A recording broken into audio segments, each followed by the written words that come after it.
welcome to the Science Faction Podcast, where science meets fact meets fiction.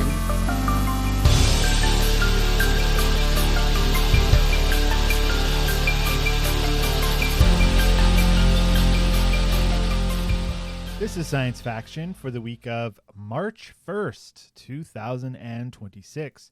I'm one of your hosts, Stephen Dominguez, and with me tonight, two guys that can't wait to hang out. Yo, I'm Benjamin Daniel Lawless. Are we just talking about tonight hanging out or like in person? No, I'm talking about right now. Oh, okay. Yeah. I couldn't wait. What's up? Devin Kraft here as well. Hanging out. Yeah, indeed. I'm Nobody's back, y'all. Pointing a gun to my head. No, I am here of my own accord. My own complete free will. But free will is an illusion. And refills. Why is he blinking that way? That's pretty weird. What's going on, guys? What's up? Hey. Hey, guys. So I wasn't here last week. My sister got married. Mission accomplished. Mm-hmm. I stood up in front of a bunch of people and said, do you marry? Do you marry? Marriage achieved. And that was it. It was done. That's easy. What is that? Is that a Gen Z marriage? What is that? 15 seconds. That's all it took, Easy. And beautiful, beautiful ceremony. Everybody was shocked and surprised. And no, it was, I probably was up there for 10 minutes. I mean, I don't know. Nobody recorded me. Nobody recorded you? Not that I know of. I don't know. That's a good question. But I mean, I don't have video that I know of our wedding. Steven, did you guys get video of your wedding? We had somebody take some videos, but not really. Okay. my DJ did record all of the audio. Absolutely. From It's a pretty What the mind-bending fuck is storytelling happening? and highlighting. Stop. What? Yeah, Let's stop. That's exactly the audio from my wedding, Devin. What is going on? I don't know. ChatGPT just started talking to me. I wasn't even using it. Oh wow. Okay. So I've been seeing all this like talk to Chat GPT or whatever. Is that only for paid subscribers or like what? Maybe I do pay for it, so Okay. I have that option. I rarely use it. I usually I rarely use it. It's kind of fun to use it sometimes, usually just with the kids to be like, well, do you have a question? Ask ChatGPT. Let's see what it says. But no, All right. Interesting. Yeah, I've been seeing it and just have not been looking it up to try to find out like what it can do. But I guess I should ask somebody else. Well, I mean, I've seen more like interesting things on like YouTube of people having discussions with it and trying to like challenge it on things and seeing that's interesting. But Yeah. if you're just using it, for information, the whole chat feature isn't. I mean, it depends on if you prefer to do that rather than type.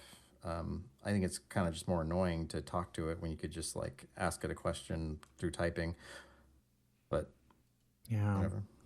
Did y'all know that probably in the last 2 versions of iOS, you can type to Siri instead of talking to it? Had no idea. Mm-mm. Yeah. So here, pro tip: if you have an iPhone, that's probably the first step right there. But there's a long line at the bottom of the screen that's like centered at the bottom of the screen. If you double tap that, it'll bring up a little chat bubble. I think you have to do it from the home screen, maybe, but that's where I can get it. And you can ask Siri stuff by typing to it. Huh. Who knew? Enjoy. Okay, I'm just gonna jump in here. Devin, why do you pay for ChatGPT? Oh yeah. I use it for work.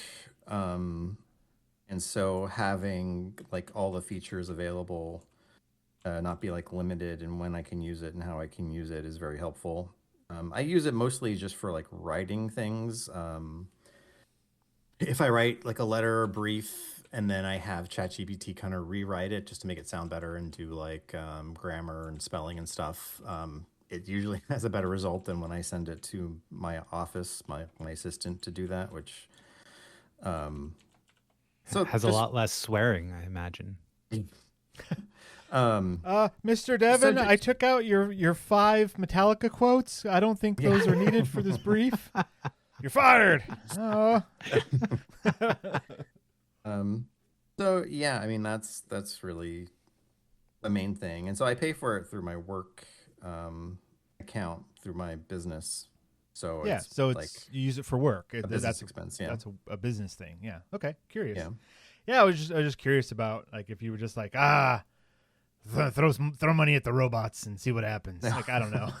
I mean, and obviously there's been plenty of stories, even specific to like where I practice law, like the area I practice in California, where lawyers have gotten in trouble for using ChatGPT, but it's because they use it to do their entire job, which is really, really Yeah. stupid. Right. Yep. And then even if you were to like have it do something major, you should check it, of course, and apparently people don't. But I use it more for like not like writing it like the original content. I write that and then have it kind of edit it and clean it up, and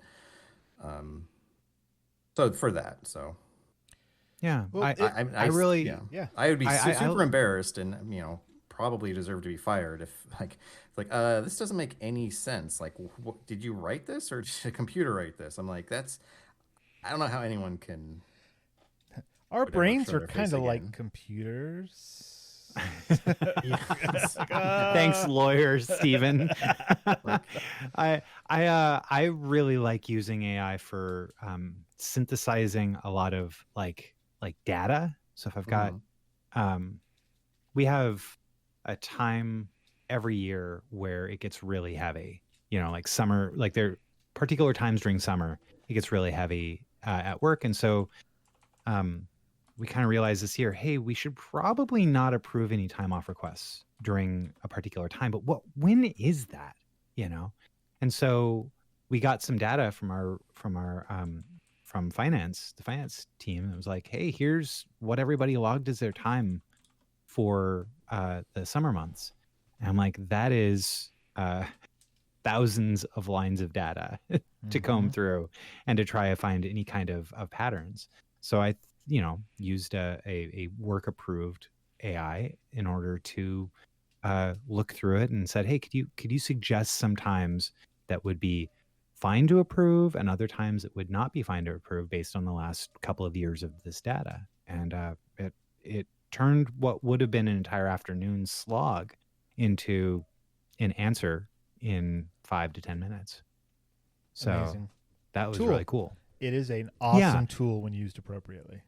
Right. And and so like there's nothing about my job that was dependent on the efficacy of these answers or anything, but like it was a very neat tool that the problem was well suited for the tool. So yeah, good times. I mean, that's a good not a hint, good advice for anyone is to use the proper tool for the proper job. Yeah. I mean, we laugh because we're smart, but like a lot of times, like, how do I do this? I don't know. Like, just use the wrench for the hammer, and you're like, you can't. It's the wrong tool. Well, I laugh because Montgomery Scott said the exact same thing in Star Trek V: The Final Frontier. So that's why I laugh. Montgomery Scott. I don't know why Devin laughed, but I'm sure it's the same reason. Devin doesn't laugh. He scoffs. I don't know if you've noticed. Huh. Yeah. I murmur. We call that the Marge. Oh, that actress, that voice actress passed away, didn't she? Oh, no. Yeah. I heard, I thought I saw a headline go by. It was just like that she passed away. Devin is frantically Googling right now, trying to find the answer. Yeah. Anyways, I didn't mean to bring that up for any reason in particular. I did and like Oh apropos no! of that. I mean, it not the original actor, the actor who does the French dub. Oh, Oh, okay. all Gotcha. right. Which, All right. I mean, I'm not diminishing her, but yeah, I'm like, I feel like I would have heard that would have Yeah. come up somewhere. That's Have definitely in your algorithm, Devin. Simpsons news. I'm gonna get like yeah, my phone is gonna get like an emergency communication to be like, yeah. Although she does need to retire. Her voice is not great, but oh. um, Wow. anyway, Did you guys fellow dropout subscribers, do you guys did you guys watch Demi Adijubwe is going to do one backflip? I have no idea what you just said. So no, I don't know what that is. So okay, check it out on Dropout. Demi Adijubwe is going to do one backflip is an incredible stand-up show that is connected to Marge Simpson, and I think Oh. you'd really like it. Okay. cool. Awesome. Do me a favor, put that in the show notes because I don't know. I still don't know exactly what you said. Sure no, thing. the name is, I don't know. Yeah, Gotta no, spell it's that. all right. I'll pop Oh, in yeah, like he's a funny. YouTube. Yeah, he's Oh, perfect. hilarious. So Okay. I popped in a watch YouTube the first minute of it, and there's a link to it on Dropout from there. Okay. So, So since yeah. we're talking about AI, like what we use AI for, and I've talked about it a little bit on the show about like, oh, I use it for the notes or whatever, but it is, yes, I use it for that plus. So the first thing I do, I'm just going to go through my workflow real quick. We take the notes every episode as we're talking, every time a new subject pops up, I or someone else will put in like a sentence about what we talked about. So for example, the chat that we're having now, I've already written, Devin talks to ChatGPT, uses it for work, uses it for rewriting things, spelling, etc. And so I take notes like that. We put in links, like how Ben just put in a link, and that is a crazy last name, Adejuyigbe. How do you? Yeah. You said that so confidently. Do you know that you're right in the way that you're saying it? I have no idea if I'm right, but it sounds like what I heard every time I see him in different things. So I love that yeah. white guy confidence. Right? Oh, hey, it's my podcast, so whatever. 100% yours now. So we take all these notes, I throw it in, I copy paste and say, make me a blog post using these notes. And I've defined to ChatGPT what I expect format wise. And so it pops something out. I quickly go over it just to make sure there aren't any egregious errors. Smaller errors I do leave in because it's funny. And so I do all that, have the show notes. Then I will also use it to say, generate 20 tags for this episode. And so that it generates sifts through all that, pulls out the tags for it. Then I say, using those notes, give me 5 images that I can use to advertise this episode. And then, image prompts, 5 image prompts. And so then it gives me 5 paragraphs of different image options. And then I will pick one of those or take one of them and tell it how to do it differently. Take number 3, but instead of this thing, put that thing in instead, whatever it is. And then I get an image for the episode. So it's doing stuff that I could take a lot of time and effort to do myself, or it just does it. And so like I get it, and I get the dark appeal to let it do more. And the more you let it do, the wronger it gets. If that makes sense. Because sometimes, because I've done it before where I'm like, hey, give me some episode title options. They're always awful. And I've tried it so many different ways to be like, make them silly, make them with puns.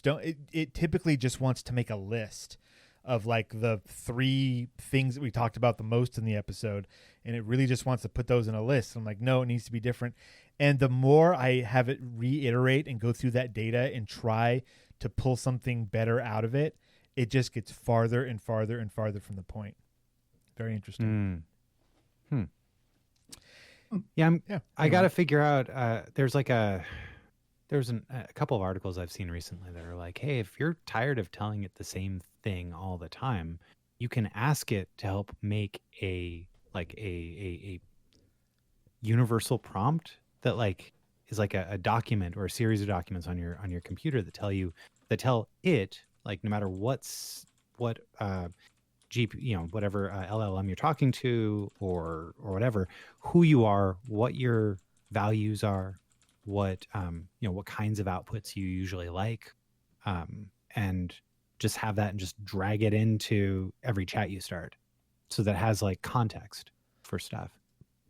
And I haven't done that yet, but I'm eager to. There are ways. I mean, especially for Devin because he pays for it, but it has memory. Or this newer versions of ChatGPT have a memory, so they have a profile on you, and you can ask it to remember certain things.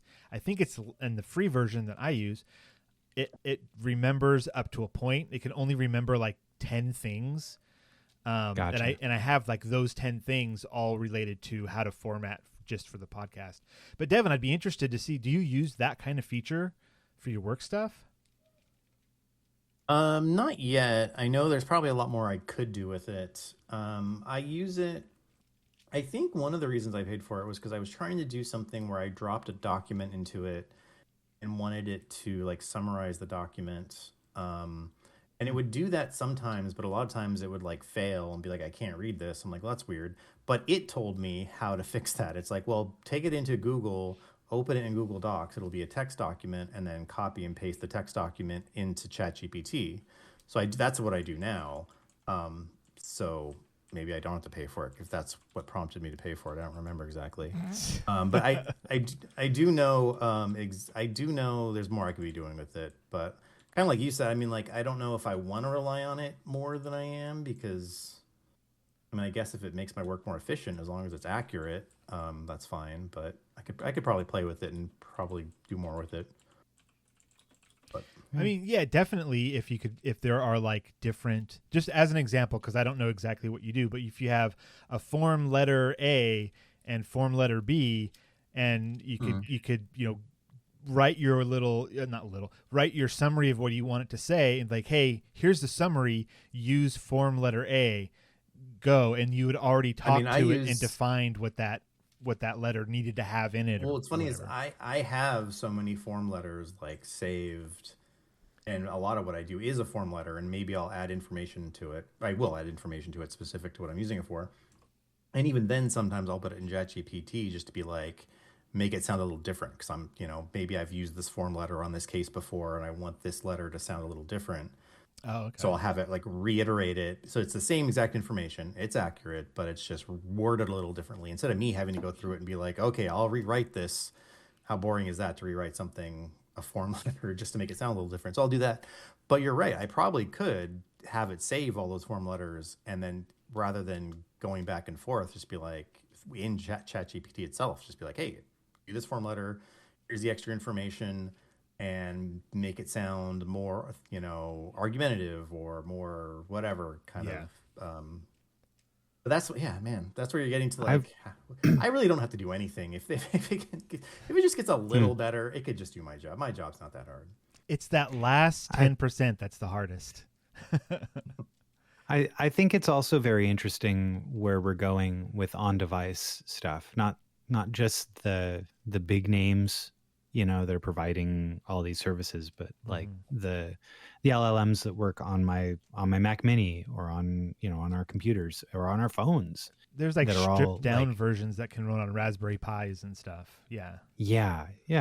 But like, where you own the privacy, where you own how it works, and I think I've been playing around with those a bit too, which is kind of nice.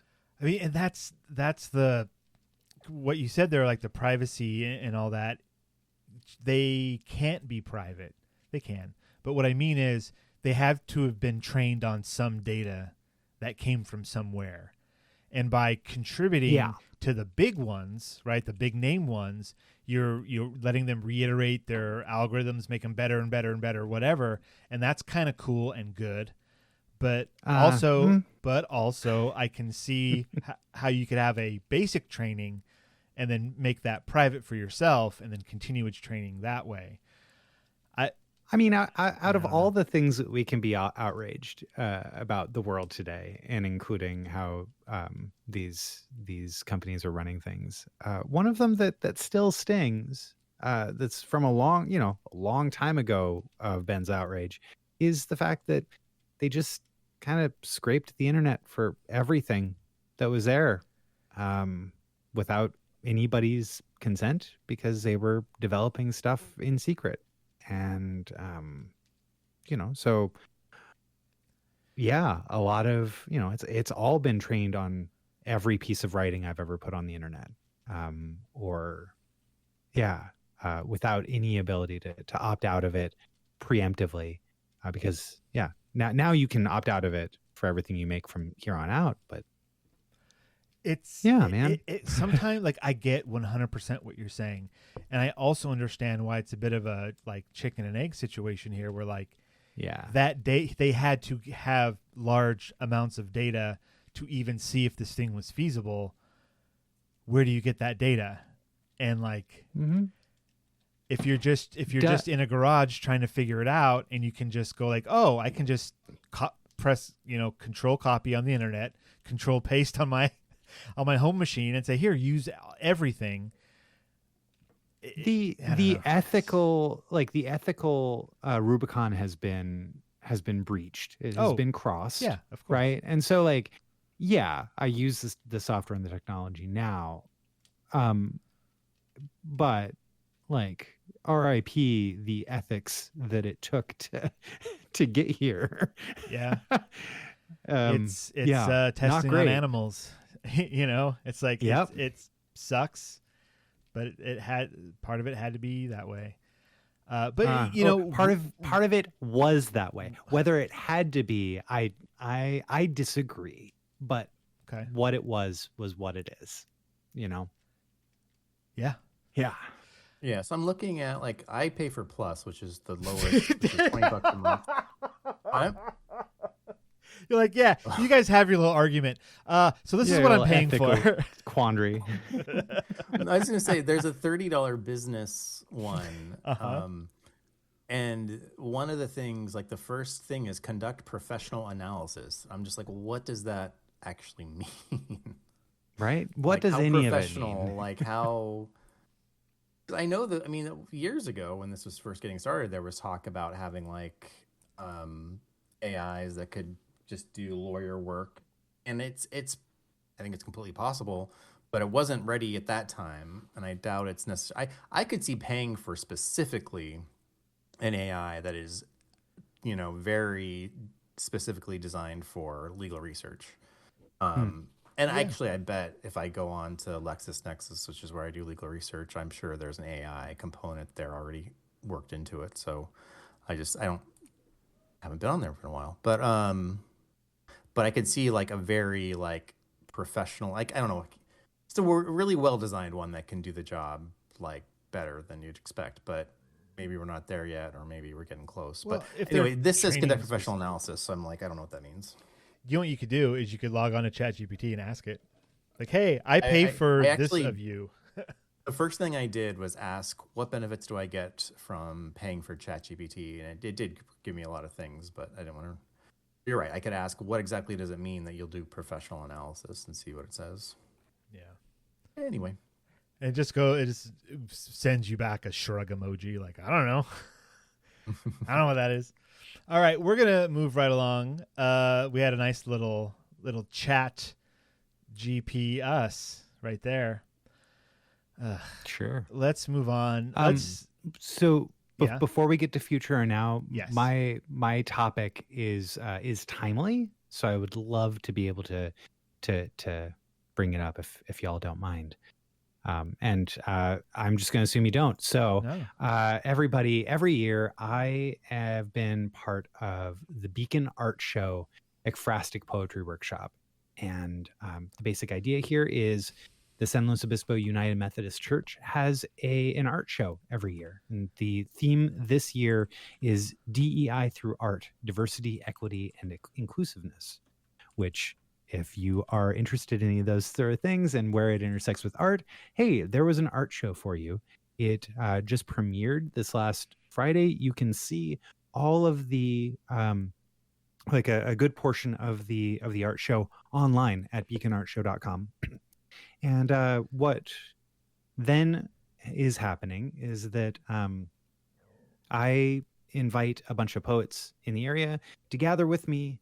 So next Saturday on the 7th of March, from 10 a.m. to 12 p.m. Pacific, we gather at the art show and we sit and write poems based on the artwork that we see.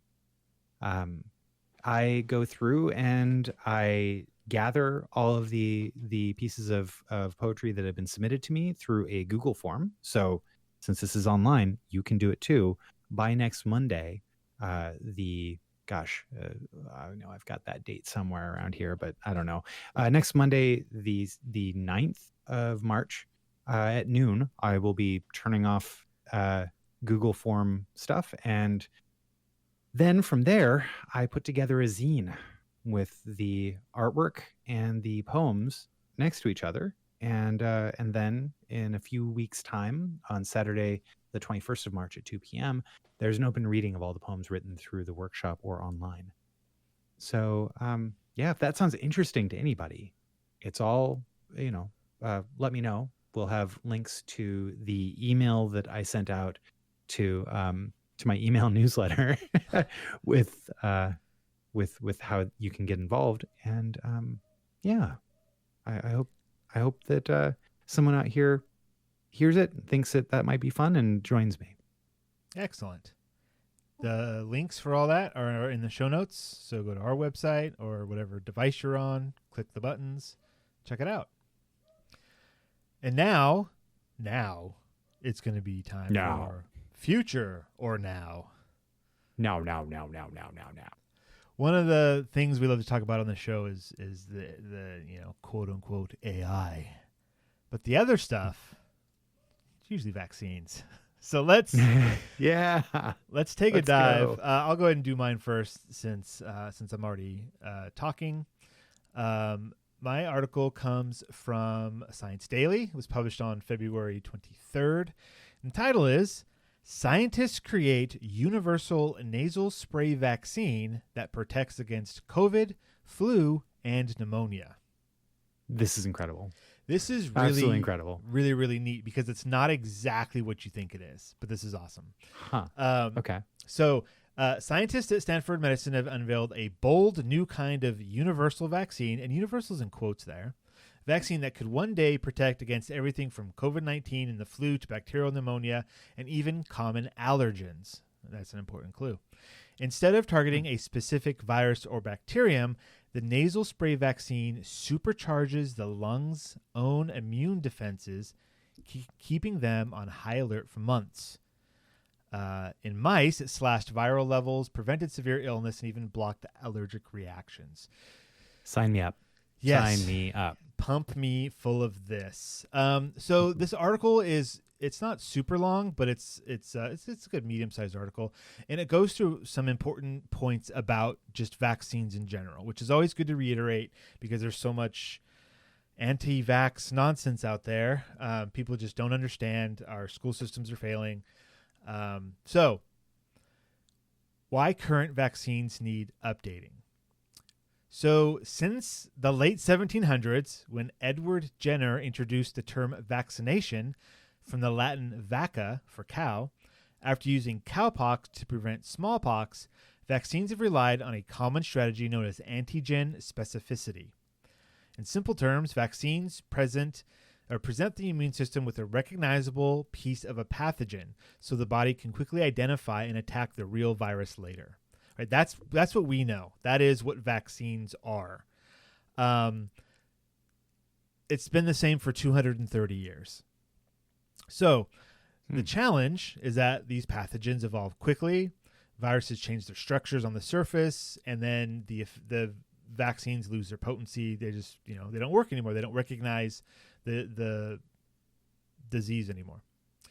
It also says that is why updated COVID-19 boosters and annual flu shots are necessary. That's why, if they did that to you, how come it didn't stay? You got to get them every year. Yeah, you do, because mutation's a thing. So this whole thing has an entirely different strategy. Let's see. I lost it now. Instead of copying parts of a virus or bacterium, this new vaccine imitates the communication signals immune cells exchange during infection. By doing so, it links the body's two main defense systems, innate and adaptive immunity, into a coordinated and longer-lasting response.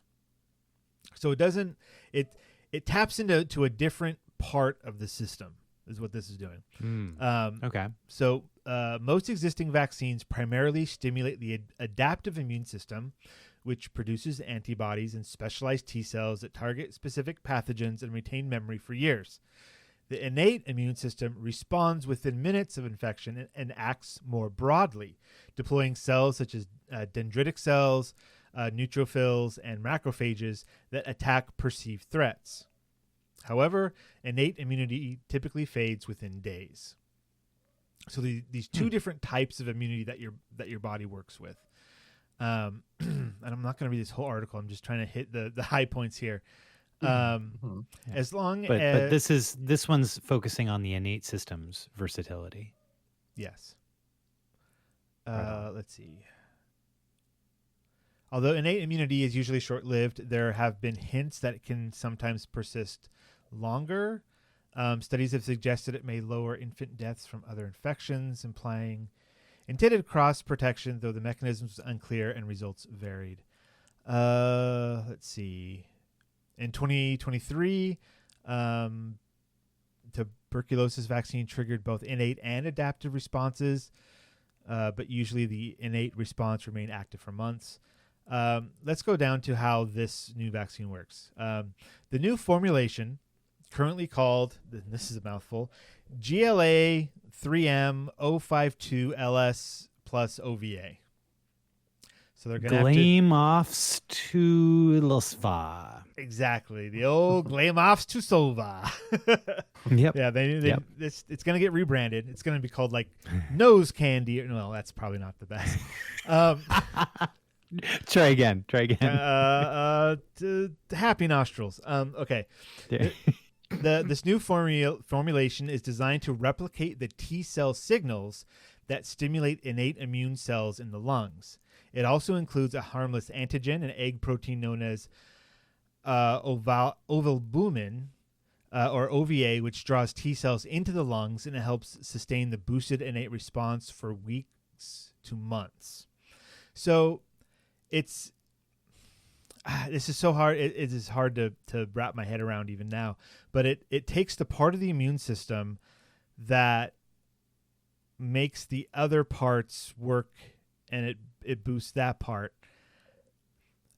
Anyways, whatever it's doing great. In the study, mice received the vaccine as droplets placed in their noses. Some animals were given multiple doses spaced 1 week apart. After vaccination, each mouse was exposed to a respiratory virus. With 3 doses, the mice remained protected from SARS-CoV-2 and other coronaviruses for at least 3 months. Unvaccinated mice, the control group, I suppose, experienced severe weight loss, a sign of illness, and often died. Their lungs showed extensive inflammation and high levels of virus. In contrast, vaccinated mice lost far less weight, all survived, and their lungs contained little virus. Okay. So with the mice, it works. There it is. Let's see. Pulindran. Who's Pulindran? This has to be one of the senior author Bali Pulindran, PhD, the Violetta L. Horton Professor 2 and Professor of Microbiology and Immunology. That's who that is. And now I lost where the quote was. Describe the effect as a double whammy. The sustained innate response reduced viral levels in the lungs by 700-fold. Any viruses that bypass this first layer of defense were quickly confronted by a rapid adaptive response. There it is. Yeah, and then it also goes on to talk about that there's also some protection from bacteria and allergens, which, of course. So then this is all great. This sounds wonderful. They did the mouse thing. It appears to be working how they want it to work. What comes next? The next step is human testing, beginning with a phase 1 safety trial. If those results are positive, larger studies would follow, potentially including controlled exposure to infections. Palendrin estimates that 2 doses delivered as a nasal spray could be sufficient for people. So you probably go to the doctor, they make you sniff the thing, send you home with one, say do it in a week. I'm guessing, don't listen to me, listen to your doctor. And like that'd be great. Let's see, with adequate funding, he believes a universal respiratory vaccine could become available within 5 to 7 years. Such a vaccine could strengthen defenses against future pandemics and simplify seasonal vaccination. How great if to like get vaccinated for the flu and COVID and like all the stuff, you just go into your doctor and be like, I'm here. And there's like, and then you go home. Especially for kids that like are just like, no shots, right? It's always about like, are we getting shots this time? And if it instead it's what about spraying it just into the public? Just aerosolizing it? Just put it on the airplanes. I was just going to say that. Yeah. I mean, I would prefer to get a vaccination than to get any other virus like in an enclosed area. So, that's great, but also the ethics of that would be there's no way because some people they have extreme reactions to vaccinations and so those are the people that rely on herd immunity, the rest of us being well and vaccinated, but then they go on to eat too much granola and start saying stuff. Anyway, that's it for mine. It's cool, it's a cool thing. And I hope it goes forward because that is incredible. Well, hey, keeping on the same train, let's keep on talking about vaccines. Hooray. From an article from Ars Technica from Beth Moll on February 25th, 2026. Could a vaccine prevent dementia? Shingles shot data only getting stronger. Latest data hints that benefits seen so far could be underestimates. So,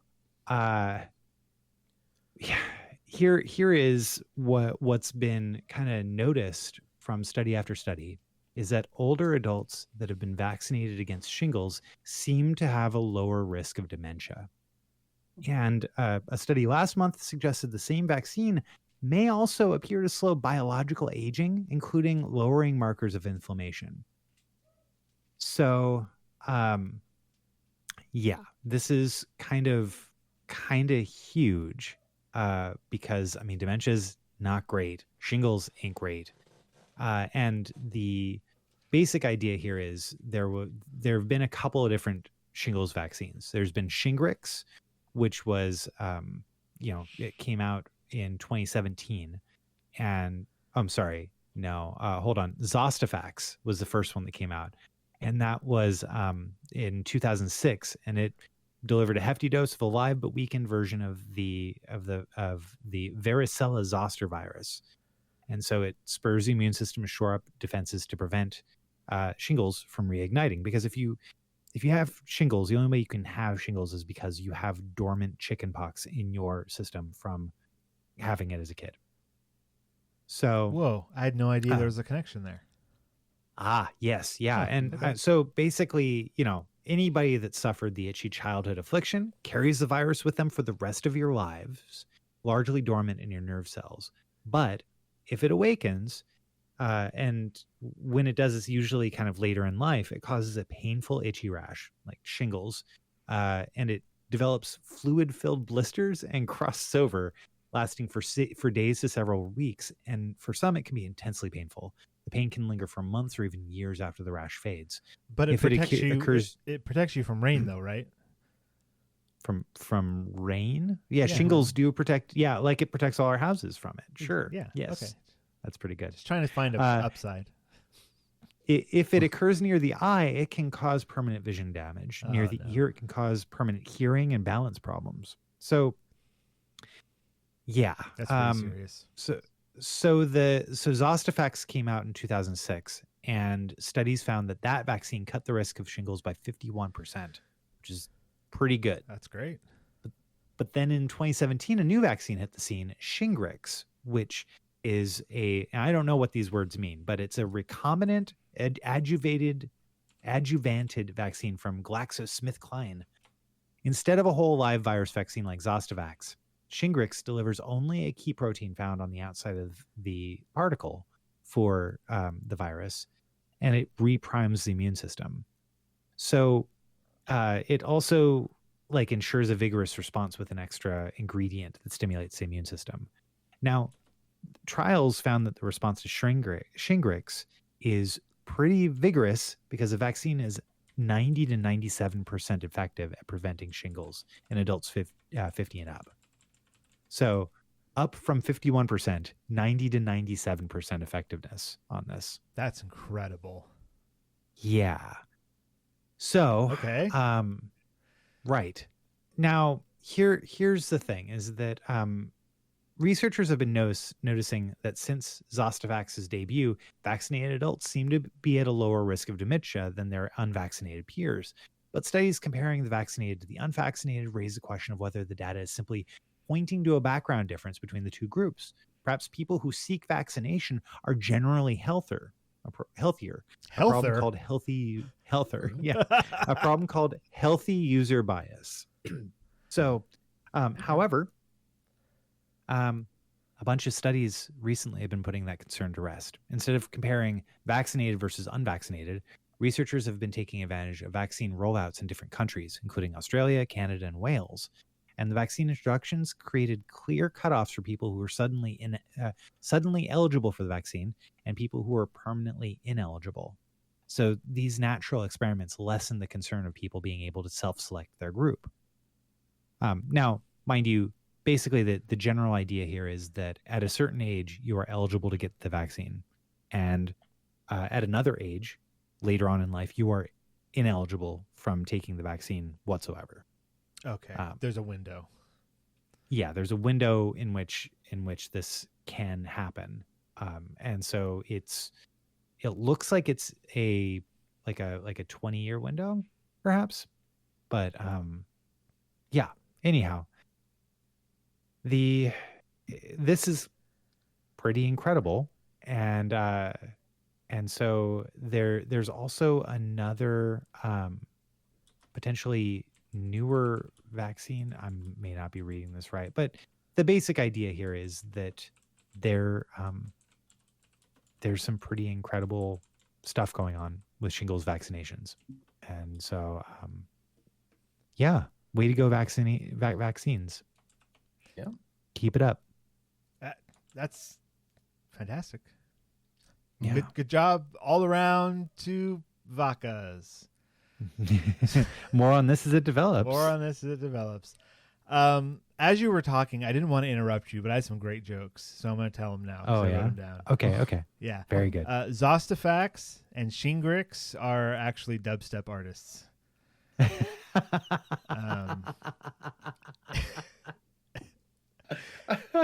And 20-year window is their debut collaboration.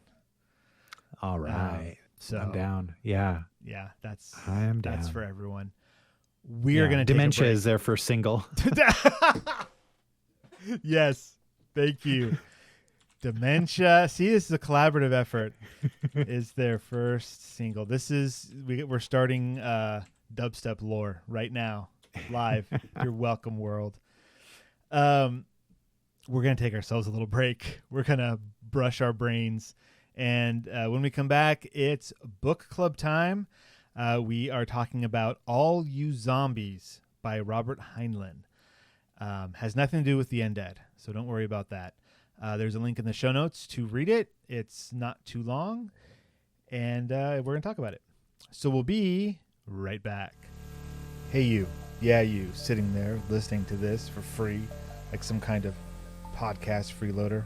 Look, I'm not saying you owe us, but if you enjoy our deep dives into AI, space, and comic book mayhem, maybe toss a coin to your podcasters.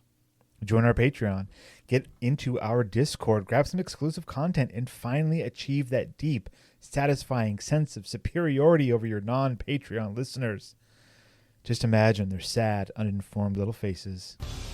Patreon.com/Science Faction Podcast, because knowledge is power, and power is best hoarded behind a paywall. And we're back. Hello. Heyo. Hi. And a big thank you to our patrons, Renee and Josh. Thanks a lot, y'all. So next week, we're going to be reading Presence by Ken Liu off of Uncanny Magazine, links in the show notes. But this week, it's All You Zombies by Robert Heinlein. Yeah, the writer of Starship Troopers. So, let that sink in for a moment. I'm doing my part. Yeah, that's right. Okay. So, all you guys. and really, it's all you zombies. ... Yeah. Which I didn't realize. And it's okay. This story's a bit of a trip, in more ways than one. Trigger warning. I think it's important to note that this story, despite its subject matter, was written in 1959, in March 1959. And none of us on this show that I know of are transgendered. So the nuances of what is being discussed in here, I know I don't have a lot of context for it. And so, characterizations of here and everything, I don't know. Kind of an uncomfortable story, you guys. I mean, but so yeah, should we? Yeah. I mean, people probably haven't read it, so let's just a quick synopsis. It's from the first person perspective of the person is acting as a bartender, but it's clear, and it's made clear from the beginning, that they're a temporal agent. So they're time traveling. It's the 1970s. A person comes into the bar, which is basically who this main character is there to talk to and recruit. And we learn that this person, who goes by the nickname the unmarried mother. Yes, this man. Already weird that's just their name or their moniker. But and it's a man. And through discussions between the bartender and this person, we learned that person's backstory. They were born female. Their whole story is well. There's so many weird nuances though. She was an orphan. She does not think herself is attractive. She wanted to join this group or this organization, which literally is the acronym Wench. Women's Emergency National Corps Hospitality and Entertainment Section. Whose purpose is to be in space with their male astronauts to keep them happy. Yep. If I understood that right, because they even said that most of the people who are in there are like prostitutes and things. So yes, it's very clear what they're supposed to do. They're So that's her goal. That's like a positive thing for her. But she ends up meeting a man. Before she's like a couple of years before she's to go into the service, she meets a man. She gets pregnant. The guy dumps her right away. It almost seems like a one night stand the way it's set up. So I think it is. But I mean, we know that because of the rest of the story. But she ends up being pregnant. She ends up being a C-section. After she has the baby, she's told by the doctors that she actually has the sexual organs of a man and a female, and because of complications, I guess, they took out her female organs and turned her into a man, because she does have those organs available. So I suppose, and they make it seem like, well, obviously they have to because of the rest of the story. Functional male organs, stereotypical male organs. What's this? No, there's a term for this when you have both genitalia. Like middle sexed.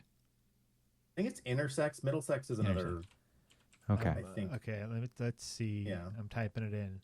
Intersex refers to individuals who are born with physical sex characteristics, such as chromosomes, genitals, or reproductive organs that do not fit typical definitions of male or female.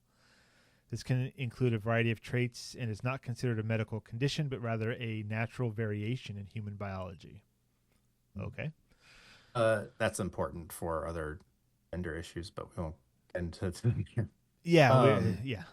There's so many, because the debate with gender identity comes down to what do you consider, quote, normal and what is considered abnormal. Whereas, like you just said, well, being born a certain way, there is no normal, abnormal. That's just what you are. So, yeah. And that's a very big difference in the two sides of the debate. So anyway, that's important. So they, against the person's will, because they didn't talk to the person. They didn't get the person's consent. They didn't go through the pros and cons. They said they were in a coma, right? Yeah. They just turned this person into a dude. And the person seems to have accepted it for the most part. But now couldn't join that program. And so we so the baby tried to be there for the baby, but one day the baby is just carried off by somebody. That's right. Yeah. Mm-hmm. Snatched. Yep. Snatched. She was snatched. Kidnapped. Stolen from the hospital nursery. Yeah. Yeah.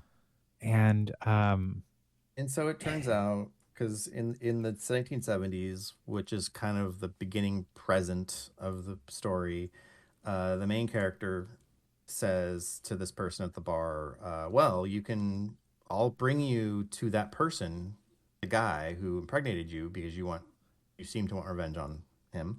And if, in exchange, do you want to be part of this cool job where you get paid well? And the person's like, I guess so. That sounds weird, but sure.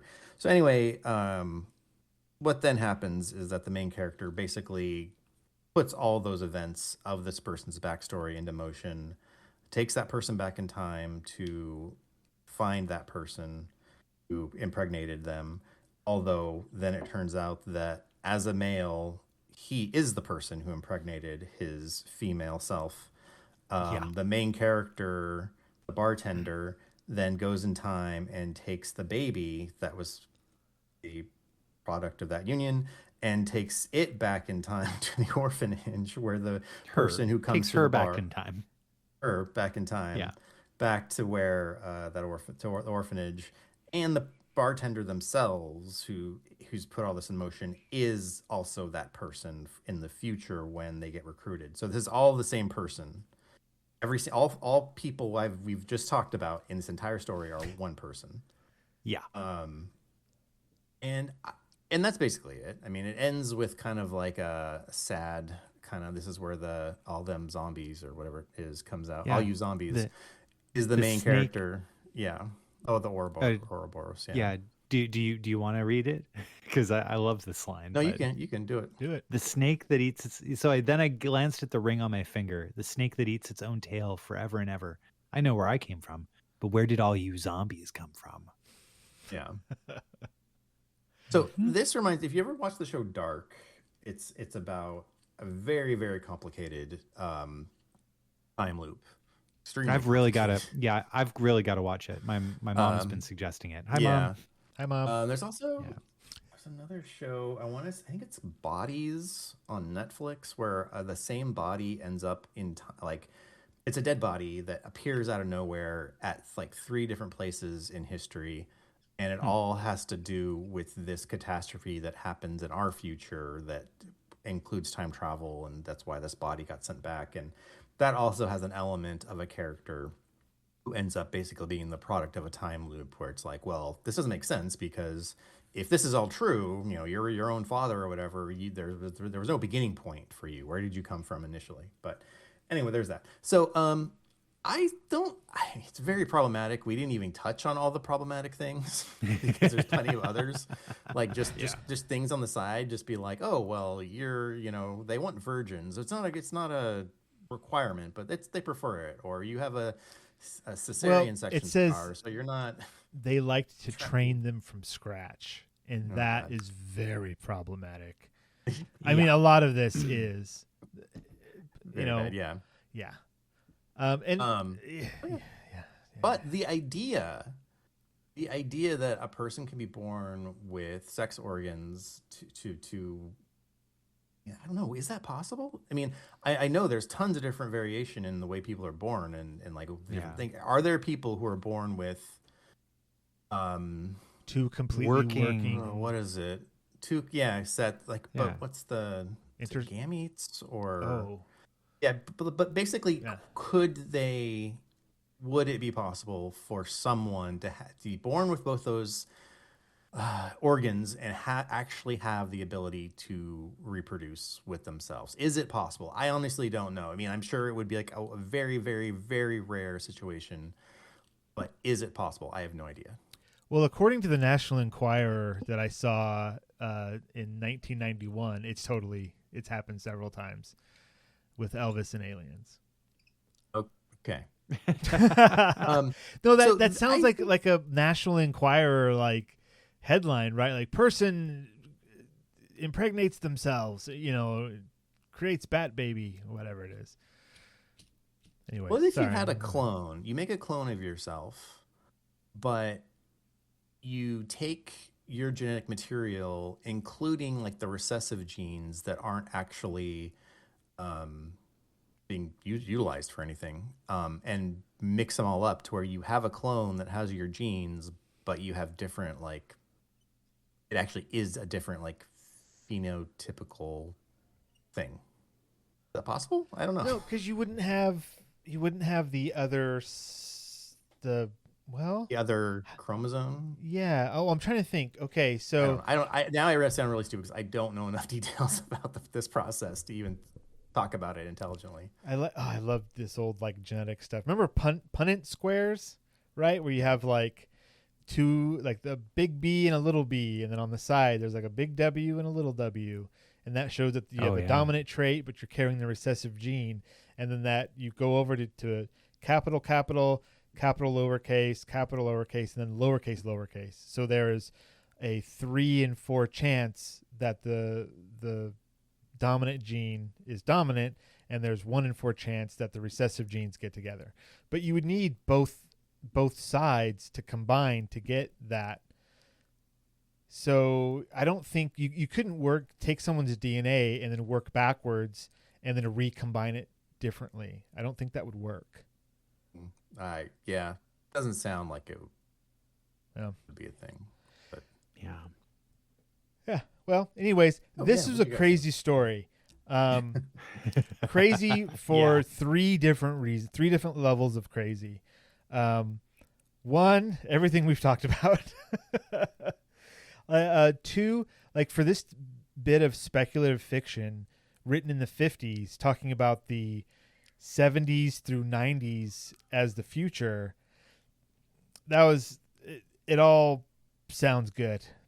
At times this did not feel like a piece, like something written in the 50s. It felt like something written in the 70s.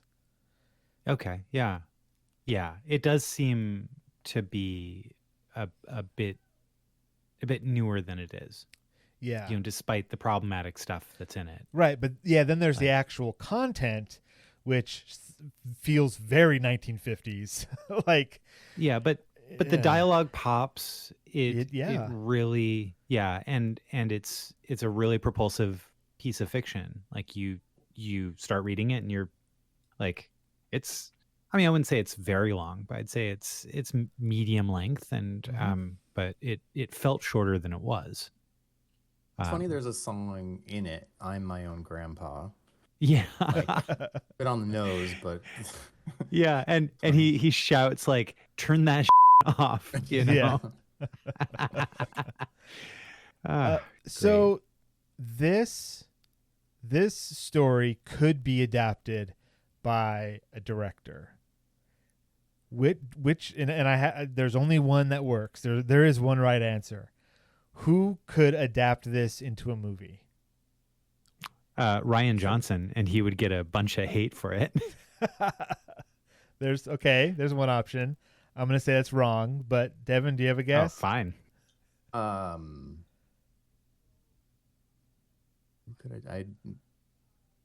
could adapt this into a movie? Ah, man, I'd have to think about it. Yeah, Steven, where are you going with it? Yeah, well, just give me your answer. Tarantino. Oh. Give this to Quentin Tarantino, and you wouldn't have to change too much of it. He can throw just enough style into it that you could be like, okay, they're saying terrible things, but I get why these terrible people are saying these terrible things. You know what I mean? Mm-hmm. Yeah. And then the soundtrack would be banging. You'd have people's feet everywhere because he loves feet. That's probably what he would do. He'd take a foot and put like a birthmark on it, and like have that be the reveal that like all the different versions of them have the same birthmark on their foot, and it would be a whole thing. Well, I mean, there is that in it though, because all the different versions have a C-section scar. Oh, you're right. Like, I forgot about that. Yeah. I was thinking more like Wes Anderson, someone who it would be so crazy and so weird that you could easily overlook the already inherent weirdness of it. Okay. Yeah. All right. Okay. I guess there's more than one right answer. Yeah. Forget Ryan Johnson. Sorry, Ryan Johnson. Right? No. I think you missed the mark there, and let's talk about it because Ryan Johnson is who is that again? He was the Looper. guy. Yeah. Knives Out, the Knives Out sequels. Yeah. Star Wars. Okay, we're talking about the same guy. He does do something complicated, and he makes it kind of Brick. funny. Never saw Brick. I heard it's good. Brick's good. Was good. Yeah. He does like mysteries, like detective mysteries. This is kind of a mystery. It's a mystery, but it's not. Nobody was trying to solve the case in this story. Well, I think if you were to make this a movie, you'd have to have this story plus weave it in with something else that, like, I need to recruit myself to be who I am today in order to complete another mission. Like, there has to be something else involved. It can't just be, oh, hey, I'm my own dad and mom and everything. But no, there has to be another point to the story. Well, so at the drive the plot. At the end of the story in 1993, in the Sub Rockies Annex, HQ Temporal DOL, his whole deal is that like he's done his 40 recruitments and now he can be done. Like this feels like and now I'm retired situation. Like, oh, he's asked to get a new job. I think. Is that what it was? Yeah, for assignment to operations. He was sick of recruiting. Okay, so he wants to be stakes. There has to be stakes, though. Yeah, what I'm saying is steak is delicious. It's cooked correctly. And a ticking clock. Yeah, but the steak. Ignorance is bliss is really what Cypher's trying to tell us. Oh no. Have you watched the Dogman movie? It's so dumb, but my kids love it. Yes, I haven't. There's a part where the bad guy, this evil fish, pulls out a clock and is like, "Here, there's a ticking clock," and everyone's like, "What? What's that for?" He's like, "I don't know. I just felt like we needed a ticking clock." That film is so good, and weird and terrible, but also good. It's just like the comics. Yeah, my kids are. Yeah. Nolan is reading every Dogman comic right now. Nice. Whatever gets him to read. Yeah, we went through that phase. Do the girls in your house, are they Dogman aficionados? They were never Dogman aficionados. They did the kid, the loser kid. What's that called? Diary of a Wimpy Kid. Diary of a Wimpy Kid. Yeah. He's read a bunch of those, but he hasn't gotten into it yet. Gotcha. I try not to use my kids' names. Oops, that happens. Well, you can bleep it out if you want. Oh, I'm going to, and then I'm going to bleep afterwards. See, now I have to do it. I also said shit in Stop. Yeah, you did. I don't want to. It's going to take me a long time to edit now. Stop it. It was subtle enough. I figured we'd just let that one go because Yeah. I was going to. Yeah, but now he's talked Now. about it, so now I have to No, go I back. talked about it. Oh no, which is gonna be bleeps over and Just- over and through. So did cool. I think we covered this one, you guys. yeah. Are we? So okay, but like in the end, what do you guys? Was this a good story? Did this hit or did it miss the mark? Devin, go first. Yeah, go ahead, Devin. I guess I could say it missed the mark just in that I didn't necessarily like it, and not just because of the problematic stuff, but again, like because it was an interesting concept. I felt like there was no point to it.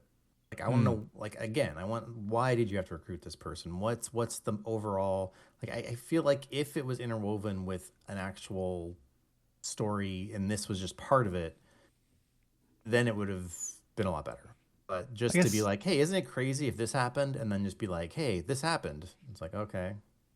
I guess it's that idea that the entire point of their life, of Jane's life, from start to finish, is for it to be a self-fulfilling paradox, right? Like a closed loop, really. And so since this is the last person that he has recruited,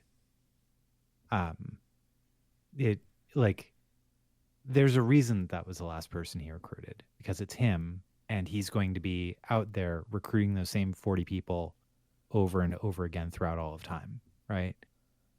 Yeah. But it's really problematic. like problematic from a few different portions. And one of them is like, I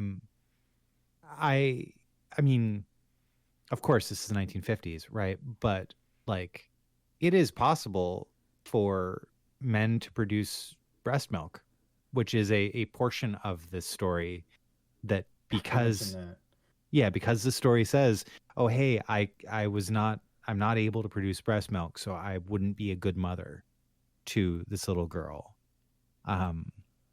Which is wrong for a few reasons. Exactly. Yeah. Don't So have it's to just breastfeed. it, If you yeah. don't, So that it's doesn't just make you a bad person. it's kind of a like there are so many logical fallacies throughout the whole thing that it's kind of difficult to get beyond that. But the dialogue is snappy. The like the mystery and how it comes together is interesting. So yeah, like this is mid for me, where like I am equal parts disgusted and intrigued by the whole thing. Excellent. Yeah. So as we've discussed, there's problematic bits and all that. But those, I like those. I like that being in the story because this places this story in time. This was at published March 1959. This is a science fiction story from 1959. And all of those things in it just help to place this story in the context of where it's coming from. Not to say that those are good things, just, hey, by the way, this is how a science fiction author thought this stuff would how these sorts of things would be in the future and how these kind of people would act in the future, blah, blah, blah, blah, blah. And I think that's important. And that's why reading these older stories is good for us, because it's like, hey, don't forget where we came from, because now we can measure how far we've gone. Yes, I identify the problematic bits. It was of its time, and we should learn from that and move on. But yeah, the rest of like the writing and stuff, I dug it. Some of the like weird future stuff is like, hey, let's be weird in future stuff. The looping, like out of all of it, the looping bit I thought wasn't written the best. and kind of left it too open to interpretation, or not open to interpretation. I wanted my hand held a little bit more, seeing as how the protagonist, who we are it's a first person perspective, they hold your hand through talking about every other part of their life, but then when it comes to saying I am recruiting a past version of myself, that's never explicitly stated in those terms. You know what I mean? But every other part of their life they talk about in like this very specific detail, and then it's different when it comes to that. And I don't know if that was to like try to make the reader think more, or if it was just, oh, this is such a weird concept, I don't know how to explain it. It's that whole deal is super interesting to me. And it kind of harkens back to the story is of its time. Maybe that was why it was written that way. All right. There it is. So, yeah. Okay. And next week, Presents by Ken Liu off of Uncanny Magazine. Yep. Good show, guys. Yeah. Well done. Yeah. Right on. And we didn't have to impregnate ourselves from the past in order to make it happen. Yet. Whenever you deal with time travel, you got to say yet. What was that, Devin? I heard you say something in the background. I said, speak for yourself. Oh. Devin, I never saw your dad. I never had a chance to meet him. There's a possibility here that we're all missing. Oh. All right. With that, let's see. How do we close the show? Devin, do you have any last thoughts that you want to throw at us? No. No, that's all right. It's hard. Ben, do you have any last words for us? Oh, I'm glad you asked. I had a neighbor who was a hairdresser, but he doesn't cut hair any longer. He cuts it shorter. Good night, everybody.